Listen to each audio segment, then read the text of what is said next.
मैं संगीता मुनोत। जैन आगमों के वर्गीकरण में उपासक दशांग 7वां अंगसूत्र यह मेरा विषय है और यह धर्मानुकथा योग का भाग है।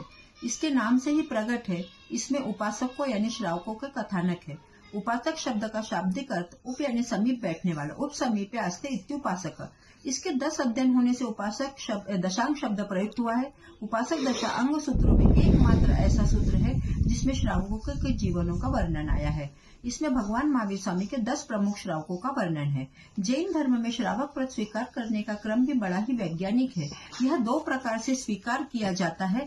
जो पूर्ण रूप से त्याग किया जाता है उसे महाव्रत कहते हैं और अपनी सामर्थ्य के अनुसार जो लिया जाता है उसे अनुव्रत कहा जाता है।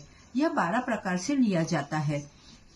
10 श्रावकों में प्रथम भगवान की प्रथम देशना सुनकर ही श्रावक के 12 व्रत अंगीकार कर लिए थे।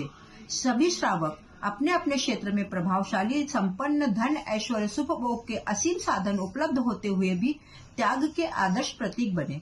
आनंद आदि 10 श्रावकों के पास प्रचुर मात्रा में यानी 40-40 हजार गायें थी।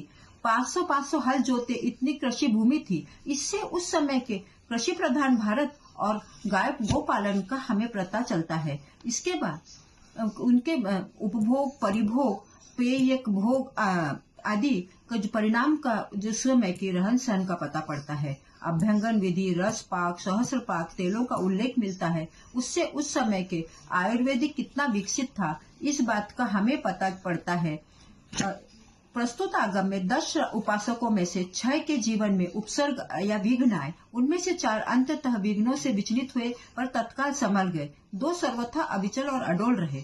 प्रत्येक श्रावक ने 20-20 वर्ष तक व्रत और प्रतिमाओं का पालन किया और अंत में 1 मास की संलेखना अनशन द्वारा देह त्याग कर स्वधर्म देवलोक में 4 पल्योपम के देव भाव करने के पश्चात सब महाविद्या क्षेत्र में उत्पन्न होकर के सिद्ध गति को प्राप्त करेंगे।